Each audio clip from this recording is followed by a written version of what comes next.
வச்சுக்க, பத்திரமா வச்சுக்க அப்படின்னாரு. என்னை பொறுத்த வரைக்கும் அது பூஜை பெட்டி. இது மடியில் வச்சுக்கிட்டு உட்காந்துருக்கிறதுங்கிறது கொஞ்சம் கஷ்டமான விஷயம். நான் சும்மா உட்காந்துருக்கிறதே எனக்கு கஷ்டமான விஷயம். காரில் வாரியாரோடு நெருக்கி உட்காந்துருக்கிறது ரொம்ப கஷ்டமான விஷயம். நான் ஒரு வார்த்தை சொல்லிவிட்டேன், விவரம் பத்தலை, அப்பவும் பத்தலை.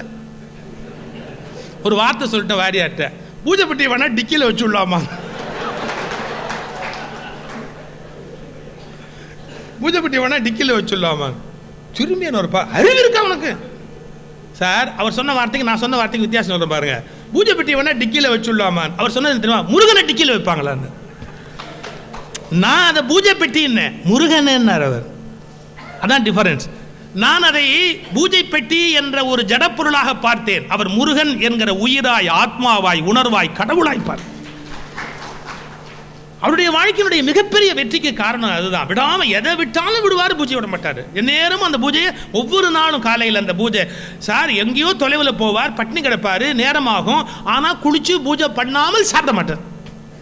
இதெல்லாம் ஒரு ஆச்சரியம் இல்லையா வாழ்க்கையில்? நம்ம பார்த்த பெரிய மனிதர்கள் எப்படிப்பட்ட நிஜமான பெரிய மனிதர்கள். சென்னை விவேகானந்தா கல்லூரியில் படிக்கிறேன். நான் விவேகானந்தா பள்ளியில் படிச்சுட்டு பிறகு நான் சட்டக்கல்லூரிக்கு வந்தேன். அங்கே எனக்கு தமிழுக்கு வந்தவர் பேராசிரியர் ஜெகநாதாச்சாரியார். அடாடாடாடாடா, அப்படிலாம் ஒரு பெரிய மனிதர்களோட பார்க்கறதே புண்ணியம்னு சொல். ஏன்னா கடல் கடல் கடல், தமிழ், பிரெஞ்சு, இங்கிலீஷு, என்னெல்லாமோ மொழி தெரியும், சமஸ்கிருதம், பல மொழி தெரியும். துவச்சு ஒரு ஜிப்பா போட்டிருப்பார். அவருக்கு ஒரே ஒரு சின்ன வேடிக்கையான 10 விரலையும் மோதிரம் போட்டிருப்பார். மோதிரம் போட்டிருப்பார், சின்ன சின்ன மோதிரம் 10 விரலையும் போட்டிருப்பார். ஒரு குடிமி, துவச்ச ஜிப்பா, கதர் ஜிப்பா, துவச்ச வேஷ்டி. எந்த புகழ், பதவி, பெருமை எதுக்கும் ஆசைப்படவே மாட்டார். ஆனால் கடல்னா கடல், படிப்பா பேர்பட்ட கடல். அவர் எங்கள் கிளாஸுக்குள்ளே வருவார். வந்த உடனே இன்னைக்கு என்னம்மா ராமாயணத்தில் இன்னைக்கு என்ன அப்படி அட்டண்டன்ஸே எடுக்க மாட்டார் சார். அட்டண்டன்ஸே எடுக்க மாட்டார் சார். சில வாத்தியாருங்க அட்டண்டன்ஸில் தான் 1/2 மணி நேரத்தை ஓட்டுவான். சப்ஜெக்ட் ஆரம்பித்தா அங்கே கலட்டா பண்ணுவான் அப்படின்னு அட்டண்டன்ஸே ஓட்டுவாங்க 1/2 மணி நேரம். இந்த அட்டண்டன்ஸ் நோட் புக் ஒன்று சின்னதாக இருக்கும், அப்படி தூக்கிட்டு வருவார். நாங்கள் யாராவது ஒருத்தர் உட்காந்துருப்போம் முன் வரிசையில், இந்தா போடு, எவன் நிஜமாக வரலையோ அவனுக்கு ஆப்ஷன் போடு. யார்? நாங்கள் தான் போடணும். எவன் நிஜமாக வரலையோ அவனுக்கு ஆப்ஷன் போடு. அப்படி தூக்கி அப்படி போட்டு அவர் பாட்டுக்கு சப்ஜெக்ட் போடுவார். எதுக்கு இதெல்லாம் வேறு வேண்டாத குப்பை. அவர் ஆரம்பித்தோம், நீங்கள் என்னம்மா இன்னைக்கு ராமாயணத்தில் எது அப்படின்னு, பொழில் நிறுத்த படலாம், பொழில் நிறுத்த படலாம். என்ன சொல்லுவார் தெரியுமா? புஸ்தகத்தை மூடு, புஸ்தகத்தை மூடு. எல்லா வாத்தியாரும் புஸ்தகத்தை தர அப்படிம்பாங்க, அவர் புஸ்தகத்தை மூடு அப்படிம்பார். ஏன்? நீ புஸ்தகத்தை திறந்து வச்சு பார்த்தா கவிதையை அனுபவிக்கிற சுகம் போயிடும். அவருக்கு எல்லா பாட்டுமே மனப்பாடம், கம்பராமாயணம் முழுக்க மனப்பாடம். என்னங்க இப்படி ஒரு ஜெயண்ட்டை பார்க்க முடியுமா? அப்படியே ஒரு பாட்டுக்கு பாட்டு சொல்வார், உரை சொல்வார், விளக்கம் சொல்வார், ஷேக்ஸ்பியருக்கு போவார், அங்கே போவார், இங்கே போவார். அவர் போட்டு கட்ட கட்ட கட்ட கட்டன்னு அவர் போட்டு கொட்டுவார். சார் அவர் அட்டண்டன்ஸ் எடுத்ததில்லை, கவனிக்கணும், அவர் அட்டண்டன்ஸ் எடுத்ததில்லை. ஆனால் அடுத்த கிளாஸ்லேருந்து பையன் அங்கே வந்து உட்காந்து கேட்பானே ஒழிய இந்த கிளாஸ் பையன் போக மாட்டான். அவருக்கு அட்டண்டன்ஸே எடுக்க வேண்டிய அவசியம் கிடையாது. ஏன்? அவர் கிளாஸில் எவனும் மிஸ் பண்ண மாட்டான். எப்படி ஒரு படிப்பு, எப்படி ஒரு புலமை. இந்த புலமையை தாண்டி அவங்க காட்டின அன்பு இருக்குது பாருங்கள். நான் காலேஜ் சார்பில் பேச்சு போட்டியெல்லாம் போவேன். பேச்சு போட்டிக்கு போகிறதா இருந்தாலும் காலேஜை கட் பண்ணிவிட்டு போகலாம். இப்படி ஒரு சலுகை கொடுத்தா விடுவோமா? எப்படி அட்டண்டன்ஸ் போட்டுருவாங்க. நாங்கள் வெளியில் போய்ட்டு இந்த பேச்சு போட்டிக்கு போனோம் அப்படின்னா 10 போட்டிக்கு போவோம், 15 போட்டி சொல்லிடுவோம். எங்கெங்கே போகணுன்னு தோணுதோ அதெல்லாம் இப்போ அந்த போட்டிக்கு போனோம், இந்த போட்டிக்கு போகணுன்னு சொல்லுவோம்.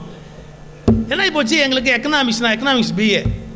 எங்கள் ப்ரொஃபஸர் என்ன பண்ணுறாரு, எக்கனாமிக்ஸ் பிஏ கணேசன் பேராசிரியர், அவங்களை கூப்பிட்டு விட்டு அவர் ஒரு மிரட்டினார். அவர் வந்து பசங்க சரியாக படிக்கணுமேங்கிற ஆர்வத்துக்காக மிரட்டுறாரு. ஏய், இந்த வருஷம் நீ எக்ஸாம் எழுதுறத நான் பார்த்துட்றேன். நீ எப்படி எக்ஸாம் எழுதுவேன்? நீ பாட்டு உங்கள் இஷ்டத்துக்கு ஆப்ஷன் பண்ணியிருக்க, எப்படி நீ எக்ஸாம் எழுதுவேன்? உனக்கு அட்டெண்டன்ஸே இல்லை, ஷார்ட்டேஜ், நீ எப்படி எக்ஸாம் எழுதுறேன் நான் பார்த்துட்றேன். நான் நேராக ஜெகநாச்சாரியார்கிட்ட போனேன். சார், ப்ரொஃபஸர் கணேசன் திட்டுறார் சார், என்னை எக்ஸாம் எழுத மாட்டேன்னு சொல்கிறார். அப்படியா சொன்னா? அவருக்கு ஒரு ஸ்டூடெண்ட்டு அப்படியே சொன்னா, வா வெங்கட்ராமனை பார்க்கலாம், பிரின்ஸிபால். அவர் யாரையும் ரேங்க்லாம் சொல்லியே பேச மாட்டார் ஜெகநாச்சாரியார். வா வெங்கட்ராமனை பார்க்கலாம் அப்படின்னு அவர் ரூமுக்கு கூட்டிகிட்டு போகிறாரு. பிரின்ஸிபால் வெங்கட்ராமன் அவங்க உட்காந்துருக்காரு. உள்ளே நுழையும் போதே ஜெகநாச்சாரியார் சொன்ன ஒரு வார்த்தை சொல்கிறார், வெங்கட்ராமா குழந்தைய கணேசன் மிரட்டுறானா. சார், எக்கனாமிக்ஸ் பிஏ படிக்கிற பையனை பார்த்து குழந்தையேன்னு சொன்னா அப்படிப்பட்ட ஆசிரியருடைய பாதங்களை தொட்டு வணங்குவது எத்தனை ஜென்மத்து புண்ணியம் சார். வெங்கட்ராமா குழந்தைய கணேசன் ஏதோ சொன்னானா, கொஞ்சம் கூப்பிட்டு என்னன்னு கேளு அப்படின்னார். வெங்கட்ராமன் சொன்னார், சரி சரி நான் பார்த்துக்கிறேன் அப்படின்னார். அவர் எப்படி ஒரு ப்ரொஃபஸர் முன்னாடி இன்னொரு என் முன்னாடி ஒரு ப்ரொஃபஸரை கூப்பிடுவாரா? சரி சரி நான் பார்த்துக்கிறேன், கூப்பிடுங்கிறல்ல. ஒரு உடனே கூப்பிட்டார் இன்டர்காமில். அப்புறம் அங்கேருந்து ப்ரொஃபஸர் கணேசன் வர்றாரு. வந்தோடனே பிரின்சிபால் ஒன்றுமே பேசலை சார். இவர் ஆரம்பிச்சிட்டார், கணேஷா இந்த குழந்தை நமக்கு எவ்வளோ பெரிய ட்ரெஷர் தெரியுமோ நமக்கு காலேஜுக்கு. அவன் போய் பேச்சு போட்டில் படிச்செல்லாம் வாங்கிட்டு வரான். அவனை போய் நீ சொன்னியாமே அப்படியே சொல்லப்படாது, குழந்தை பயந்துருவான். நீ போ நான் பார்த்துக்கிறேன். எல்லாத்தையும் அவரே முடிச்சுட்டார். அவரே என்கொயரி, அவரே கேள்வி, அவரே பதில் எல்லாத்தையும் முடிச்சுட்டு நீ போ பார்த்துக்க. நான் போன உடனே கணேசன், உன்னை யார் அவர்கிட்ட போய் சொல்ல சொன்னா? நீ படிக்க மாட்டேங்கிறேங்கிறதுக்காக நான் உன்னை மிரட்டினா நீ போய் அவர்கிட்ட சொல்ல? அவர் என்ன வாரி வைப்பாருடா, தேவையா எனக்கு இது அப்படின்னு பாருங்க. எவ்வளவு அஃபினிட்டி அந்த மாதிரி ஜகனாச்சாரியார்ட்ட படித்தது இருக்கு பாருங்க. வாழ்க்கையில் மறக்கவே முடியாத விஷயம். அவர்லாம் கல்வெட்டு மாதிரி நெஞ்சத்தில் பதிந்த மிகப்பெரிய மனிதர்கள். ஆழமான அறிவு, புலமை, ஞானம். இப்போ நாங்களாம் கம்மன் விழாவில் பேசுகிறோம் அப்படின்னா நான் மனம் திறந்து சொல்கிறேன், புத்தகங்களிலிருந்து நீங்கள் படித்து தெரிந்து கொள்வதை விட அதில் அனுபவித்தவரிடமிருந்து தெரிந்து கொள்ளக்கூடிய ஞானம் மிக மிக அதிகமானது. நீங்கள் அது இல்லை, பகவத்கீதையில் ஒரு இடம் வருது சார். கீதையில் அர்ஜுனனுக்கு கிருஷ்ணன் ஞானம் எல்லாம் போதிச்சிட்டான். அப்போ அர்ஜுனன் என்ன கேட்குறான், நான் போய் எங்கே படிக்கிறதுன்னு கேட்டான். இதையெல்லாம் நான் எங்கே போய் படிப்பதுன்னு கேட்டான். இந்த புத்தகத்தில் 7வது சாப்டரில் படி, 3வது சாப்டரில் படின்னு கிருஷ்ணன் சொல்லலை. இவையெல்லாம் எங்கு போய் படிப்பது? சாதுக்களிடம் படி, சாதுக்களிடம் படி. நீ மகான்கள்ட்டையும் சாதுக்கள்ட்டையும் போய் தான் இதை படிக்க முடியுமே ஒழிய புத்தகத்தில் இருந்தால் படிக்க முடியும்? மனிதர்களிடமிருந்து படிப்பது தான் அதிகமாக இருக்க முடியும். புத்தகத்திலிருந்து கற்றுக்கொள்வது குறைவாகத்தான் இருக்க முடியும். எவ்வளவு பெரிய ஜெயின்ஸ்! வாக்கீச கலாநிதி கிவா ஜெகநாத் ஜனாச்சாரியார் எங்களுக்கு ஒரு கடல்னு சொன்னால், நான் மேடைக்கு வருகிற காலத்தில் 2 பேர் இதே மேடையில் நான் பேச்சாளனா ரொம்ப இளம் பிள்ளையாக வளர்ந்து வருகிற காலத்தில் 2 பேர் என்னை மோல்டு பண்ணதில் ரொம்ப என்னால் நன்றியோடு நான் நினைத்து பார்க்க வேண்டிய மனிதர்கள். ஒருவர் பேராசிரியர் ராதாகிருஷ்ணன், திருச்சி தமிழ் கடல் பேராசிரியர் ராதாகிருஷ்ணன். இன்னொருவர் வாக்கீச கலாநிதி கிவா ஜெகநாதன் அவர்கள். சார், ராதாகிருஷ்ணனை முதல்ல சொல்கிறேன், எப்படி பேசணும் அப்படிங்கிறத எங்களுக்கு கற்றுக் கொடுப்பார். டேய், இன்னைக்கு கம்மன் விழாவில் எத்தனை பாட்டு சொல்ல போகிறேன், எத்தனை பாட்டு சொல்ல போகிறேன் அப்படிம்பார். எத்தனை பாட்டு சொல்ல போகிறேன் அண்ணா, இது மாதிரி இந்த பாட்டு இந்த அத்தனை பாட்டெலாம் தாங்காதுடா, 6 பாட்டு வச்சுக்கோ. 6 பாட்டு போகிறோம். 6 பாட்டை ஒழுங்காக சொன்னால் போகிறோம். இன்னும் 3 கூட போகிறோம், ஒழுங்காக சொன்னால் போகிறோம். 3 பாட்டு சொல் போகிறோம். இப்படி எங்களுக்கு ட்ரைனிங் கொடுப்பார் எப்படி பேசணும் அப்படின்னு. 1 ஹவரா 8 பாட்டு வச்சுக்கோ, அரை மணி நேரமா 4 பாட்டு வச்சுக்கோ, 1/4 மணி நேரமா 2 பாட்டு வச்சுக்கோ. எப்படி பேசணும், எங்கே எடிட் பண்ணணும், என்ன சொல்லணும், எப்படி இதெல்லாம் சொல்லி கொடுத்து மேடையில் எங்களை பேச வைப்பார். பேராசிரியர் ராதாகிருஷ்ணன் இங்கே மெட்ராஸ் வந்துட்டார்னு சொன்னால் எக்மோர் ஸ்டேஷனுக்கு நான் போய் அவரை ரிசீவ் பண்ணி, அவருடைய சிஸ்டர் வீடு இருந்தது மயிலாப்பூரில், அங்கே கொண்டு போய் அவரை விட்டுட்டு அவர் குளிச்சு வந்ததுக்கப்புறம் அழைச்சிட்டு அவர் எங்கே போவாரோ அங்கே பொட்டி தூக்கிட்டு பின்னாடியே போவேன். ஒரு சின்ன ப்ரீஃப் கேஸ் வச்சுருப்பார், அதை எடுத்துகிட்டு பின்னாடியே அப்படியே போவோம் எல்லா இடத்துக்கும். பேராசிரியர் ஆசா ஞானசம்பந்தன் வீட்டில் ஒரு நாள் மத்தியானம் லஞ்ச் அவருக்கு. டேய், நான் ஆசா வீட்டுக்கு போகிறேன் வரியா அப்படின்னாரு. வரியான்னு சும்மா கேட்டா வரல, அவர் கேட்காட்டியே நான் போவேன். வரியா அப்படின்னாரு. வரேன், எனக்கு வேற என்ன வேலை அப்படின்னு. அதுதான் அட்டண்டன்ஸ் இல்லாமல் போச்சு. ஆனால் நான் காலேஜில் படித்ததை விட இங்கே ஜாஸ்தியாக படிச்சுட்டேன். இல்லை, நான் ஒன்றும் படிப்பை வேஸ்ட் பண்ணலையே, அட்டண்டன்ஸை தான் குறைச்சேன் ஒழிய படிப்பை நான் வேஸ்ட் பண்ணலையே. ராதாகிருஷ்ணனோட போயிடுவோம் ஆஷா வீட்டுக்கு. ஒரு தடவை சார் ஆஷா டெலிகேட்டான ஒரு கேள்வி கேட்டு என்னை சிக்கலில் மாட்டி விட்டார். ஆஷா வீட்டுக்கு போகிறோம், இவர் பெட்டியை எடுத்துக்கிட்டு நான் போகிறேன்.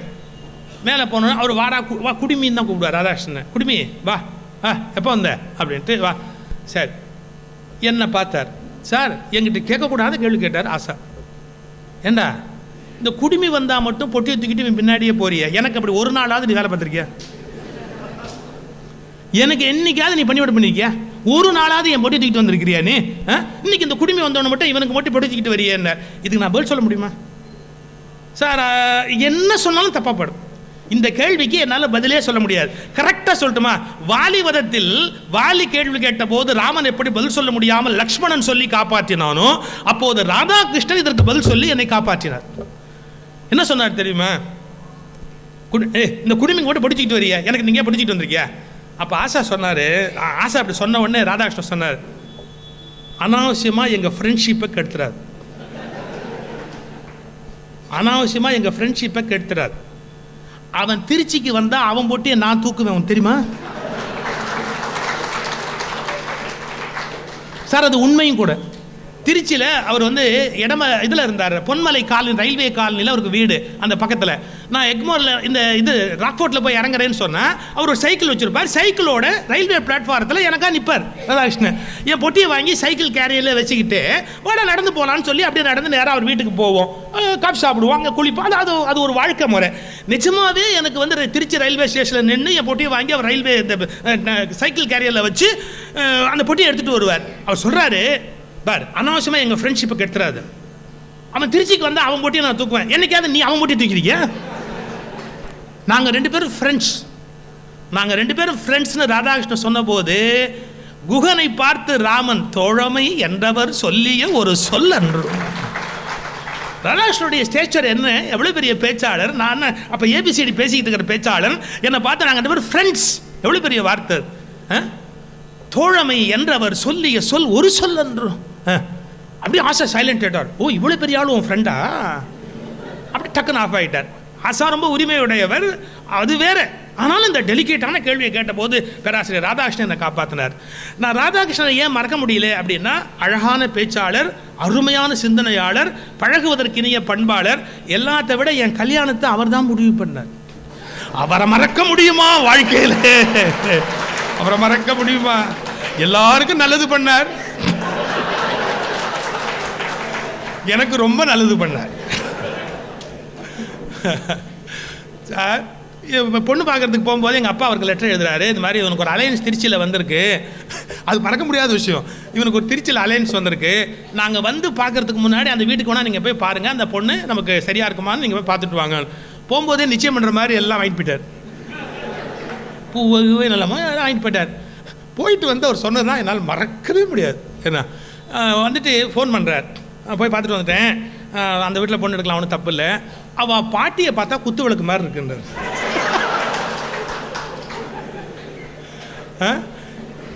எனக்கும் ஒன்றும் புரியல. ஏன் சார் நீங்கள் பொண்ணை போய் பார்த்துட்டு விஷயம் சொல்லுங்கண்ணா. ஏய் வயசானதுக்கு அப்புறமா அந்த பரம்பரை அவ்வளோ அழகாக இருக்குன்னு சொன்னால் புரிஞ்சுக்க வேண்டாமே. உடனே சாரதா பாட்டிக்கு ஒரே சந்தோஷம். அப்படி குறும்பு. ராதாகிருஷ்ணங்கிற தனி மனித பண்பு, இலக்கியவாதியை விடுங்க, பேச்சாளரை விடுங்க, தனி மனித பண்பு. இங்கே ஒரு விழாக்கு சென்னைக்கு வராரு. நான் தான் சொல்லிட்டேன், அவர் வந்துட்டா நான் தான் அவருக்கு எடுப்படின்னு. அவர் கூட நேராக புறப்பட்டு அந்த விழாவுக்கு போகிறேன். அவர் அருணகிரிநாதர் விழா நடக்குது. அந்த விழாவில் பேசினார், திருப்புகழ் பேசுவார், கந்தர் அனுபூதி பேசுவார், கந்தர் அலங்காரம் பேசுவார், எல்லாம் பேசினார்.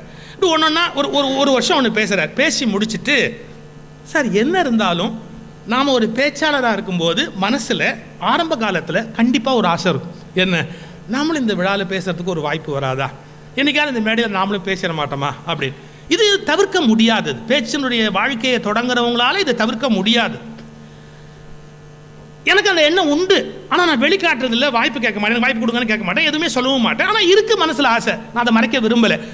திடீர்னு ராதாகிருஷ்ணன் சொன்னார், அந்த ஆர்கனைசரை கூப்பிட்டு, இவன் உனக்கு தெரியுமோ, சுகி சிவம் நல்லா பேசுவான், நீ என்ன பண்ணுற, அடுத்த வருஷம் அருணகிரிநாதர் விழாவில் இவன் பேரை போடுறேன், அடுத்த வருஷம் இவன் பேசுவான் அப்படின்னார். ஆனால் அந்த ஆர்கனைசர் ரொம்ப உறுதியாக போடலை. அவர் தீர்மானமாக இருக்கார், போடுறதில்லை அப்படிங்கிறதுல உறுதியாக இருக்கார். அடுத்த வருஷம் வந்தார், இன்றைக்கி அந்த விழா இருக்குது, அருணகிரிநாதர் விழா, வரியா அப்படின்னார். வர்றேன். போகலாமா? போகலாம். போன உடனே அந்த ஆர்கனைசரை கேட்டார், நான் போன வருஷமே சொல்லிட்டு போனேன், ஏன் இவன் பேரை போடல, நீ போட்டுருக்கலாம் இல்லையா, ஏன் போடலை அப்படின்னு. அவர் ஒன்றும் பதில் சொல்லவே இல்லை. அந்த விழா பேசி முடித்தார். முடித்த உடனே ஆர்கனைசர்கிட்ட சொல்கிறார், நான் போன வருஷமே சொல்லிட்டு போனேன், நீ இவன் பேரை போடலை, அடுத்த வருஷம் இந்த திருப்புகழ் விழாவில் இவன் பேசணும், புரியுதா, நல்லா பேசுவான், போட. சரி அப்படின்னார். அடுத்த வருஷம் போடல. அவர் கொள்கையில் உறுதியாக இருக்கார். வந்தார் சார். வந்த உடனே போகலாமா, அடுத்த வருஷம் போகலாமா அப்படின்னார். நான் சொன்னேன், ஒரு கண்டிஷனோட வரேன். என்ன, அங்கே போய் இவனை போடலையான்னு கேட்கக்கூடாது. இது எவ்வளோ தர்ம சங்கடமாக இருக்கும் எனக்குன்னு உங்களுக்கு தெரியாதா? சும்மா அங்கே போய் உட்காந்துக்கிட்டு இவனை ஏன் போடல, போடக்கூடாதா அப்படின்னா, அவர் போடுறது இல்லைன்னு உறுதியாக இருக்கார். உங்கள் பேச்சை கேட்கத்தானே நான் வரேன், நான் உங்களுக்கு பணிவிடை செய்கிறேன், எடுத்துகிட்டு வரேன், கூட வரேன். அதுக்கு போய் அங்கே போய் என்ன ஏன் போடலன்னு கேட்கணுமா? அப்படி கேட்டு நான் அசிங்கப்படுத்தலன்னு சொல்லுங்கள், நான் வரேன். நீ வா போகலாம்.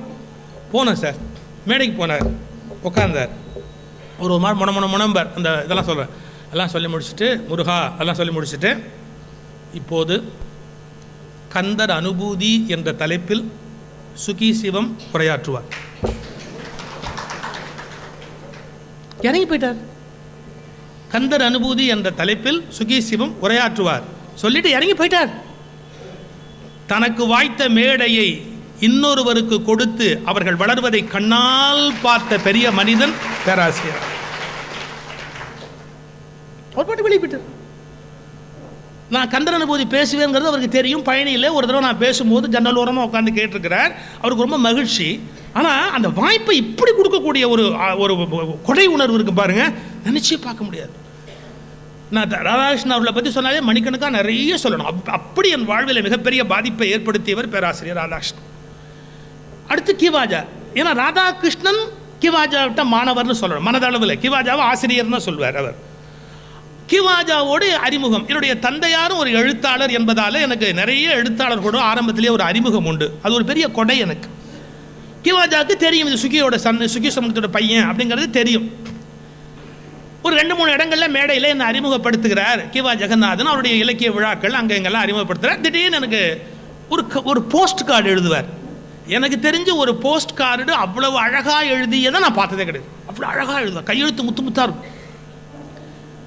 இன்னொரு ஆச்சரியமான குணம், அவர் கடிதம் எழுதுவதை இன்னொருவரிடம் கொடுத்து போஸ்ட் பண்ண சொல்ல மாட்டார்.